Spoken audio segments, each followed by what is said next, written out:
আসসালামু আলাইকুম রহমতুল্লাহ। পড়ছি কোরআন থেকে নেওয়া জীবনের পাঠ বই থেকে। লিখেছেন আরিফ আজাদ।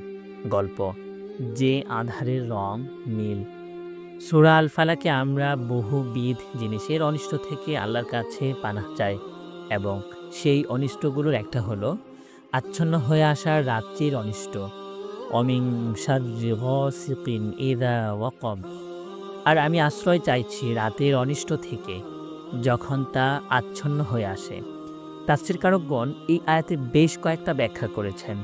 এমনিতে রাত থেকে পানা চাওয়ার কোনো সঙ্গত কারণ নেই যদিও, তথাপি এখানে আচ্ছন্ন হয়ে আসা রাতের অনিষ্ট বলতে তারা যে কয়েকটা বিষয় সামনে এনেছেন তা হলো, রাতে ক্ষতিকর প্রাণী এবং পোকামাকড়ের বিচরণ বেড়ে যায় বলে এখানে সেসব থেকে পানা চাওয়া হয়েছে।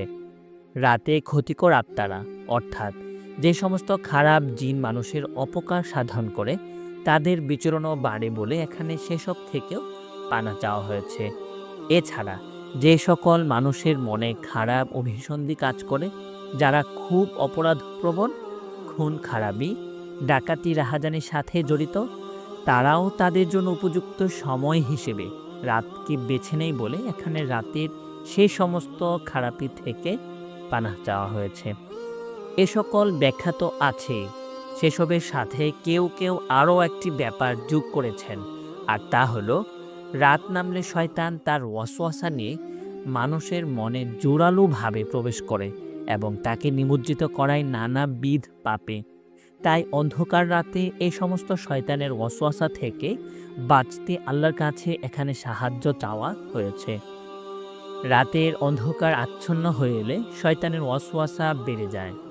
চিন্তা করে দেখুন তো, আধুনিককালে আমাদের হাতে থাকা স্মার্টফোনগুলো শয়তানের সেই ওয়াসওয়াসার কাজে মেঘনা চাইতে জল হিসেবে আবির্ভূত হয়েছে কিনা। আজকালকার দিনে পর্নোগ্রাফিতে, অশ্লীল জিনিসে যারা জড়িয়ে আছে, তাদের এই সকল কাজের পেছনে সবচেয়ে বড় ভূমিকাটা রাখে হাতে থাকা স্মার্টফোন। রাতে সাধারণত মানুষের তেমন কাজ থাকে না, কিন্তু যুগ এত বদলেছে যে কাজ না থাকাটাই এখন যেন সবচেয়ে বড় কাজ। গভীর রাত পর্যন্ত স্মার্টফোনের চোখ ডুবিয়ে রাখা, মাইলের পর মাইল সোশ্যাল মিডিয়া স্ক্রোলিং, নানান ভিডিও দেখা, গেমস খেলা ইত্যাদি করতে যেন আমাদের কোনোই ক্লান্তি নেই। শয়তান তাকে বেহুদা কাজে সময় ব্যয় করতে সারাক্ষণ ফুসলায়।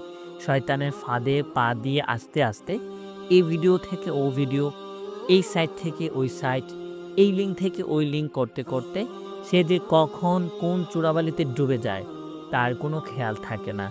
সে একটা মজা পেয়ে যায় এবং বুঝতে পারে এ সকল কাজে ব্যয় করার জন্য রাতটাই উপযুক্ত সময়। সে অপেক্ষা করে থাকে কখন রাত নামবে, কখন সে একাকী হবে, কখন তার আশেপাশে আর কেউ থাকবে না, এবং কখন সে আবার ডুব দেবে প্রতিদিনের চূড়াবালিতে। শয়তান তাকে এমনভাবে শৃঙ্খলবন্দি করে রাখে যে এই শৃঙ্খল ভাঙার ব্যাপারে তার ভেতর থেকে কোনো তাড়নাই কাজ করে না। সূরা আল ফালাকে আল্লাহ সুবহানাহু ওয়া তাআলা সেই অন্ধকার রাতের অনিষ্ট থেকে পানাহ চাওয়া শিখিয়েছেন।